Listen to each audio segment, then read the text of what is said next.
કેસર, તારા ફ્રેન્ડ આવ્યા છે. બેસો ને, ઊભા કેમ છો? Thank you.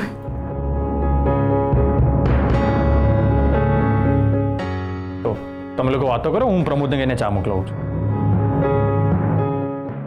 આમ તો તમારી તબિયત વિશે તો હું અર્જુનને પૂછતી જ રહું છું, પણ તેમ છતાં કેમ છે તમને હવે? ઠીક. હવે તમે આવી ગયા એટલે હર્ષવર્ધનભાઈ ખૂબ ખુશ છે.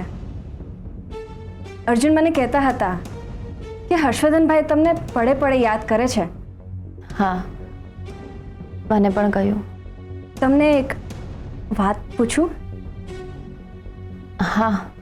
તમને હું નથી ગમતી? અચાનક કેમ આવું પૂછ્યું?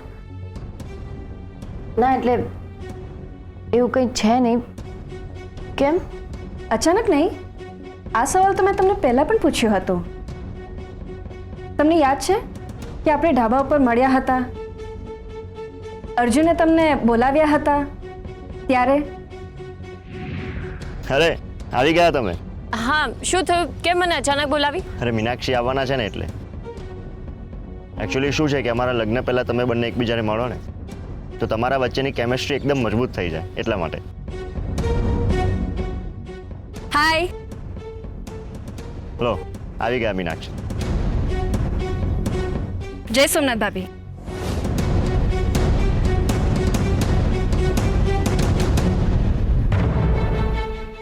કહું છું જય સોમનાથ ભાભી.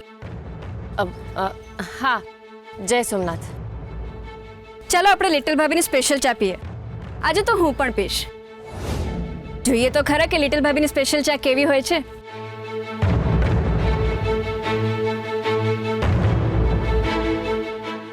તમે ચા પીશો ને ભાભી? તમે બંને વાત કરો, હું આવું છું. તમને એક વાત પૂછું ભાભી?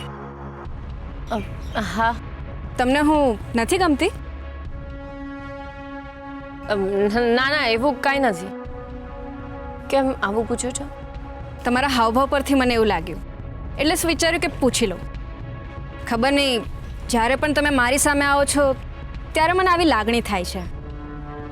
બાકી તો આપણે કોઈ દિવસ એકબીજાના આડે નથી આવ્યા. ના હું તમને, ના તમે મને. સાચે આપણે ક્યારેય એકબીજાની આડે નથી આવ્યા? ના, મને તો યાદ નથી આવી રહ્યું. આપણે આવ્યા છે? ના. સાચું કહો ને ભાભી, હું તમને નથી ગમતી? એવું કાંઈ જ નથી. જો કે એવું ના હોય તો સારું, નહીં તો શું છે કે અર્જુનની લાઈફ પ્રોબ્લેમમાં થઈ જશે. આપણે બંને એમના ફેવરેટ છે, તો એ પણ એ જ ઈચ્છે છે કે આપણે બંનેને એકબીજા સાથે ફાવી જાય તો સારું.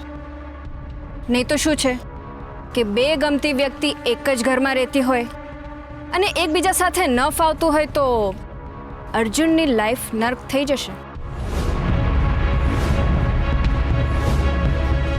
તમને મારા વિશે કોઈ બી પ્રોબ્લેમ હોય તો તમે મને કહી શકો છો. ના, એવું નથી કાંઈ. ઠીક છે, મારો ટ્યુશન લેવાનો સમય થઈ ગયો છે એટલે હું જાઉં. હું ફોજદારને કહું છું, એ તમને મૂકી જશે. ના ના, અર્જુન બારે મેઇન રોડ પર રાહ જોતા હશે, એમની સાથે જતી રહીશ. ચાલો, તબિયતનું ધ્યાન રાખજો. અને મારા લાયક કાંઈ પણ કામ હોય તો પ્લીઝ કહેજો. ઓકે?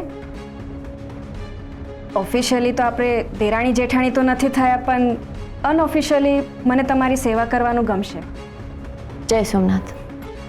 જય સોમનાથ.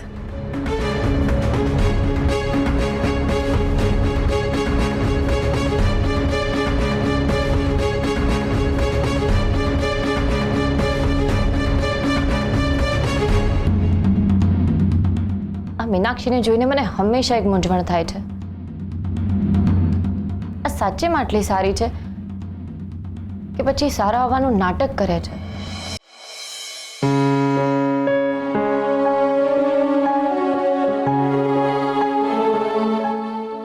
ભાઈ મીનાક્ષી કાલે રસ્તામાં તારા બહુ વખાણ કરતી હતી. શું થયું છે ભાઈ?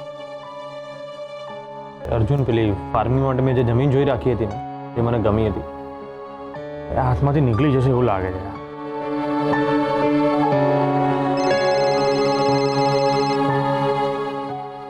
ઓરોનો ફોન છે. હલો, હા પરેશભાઈ બોલો. હા સ્વર્ધન જ બોલું છું. અને મને કહ્યું કે તમે કોઈ બીજી પાર્ટી સાથે વાત કરી રહ્યા છો એ જમીન માટે.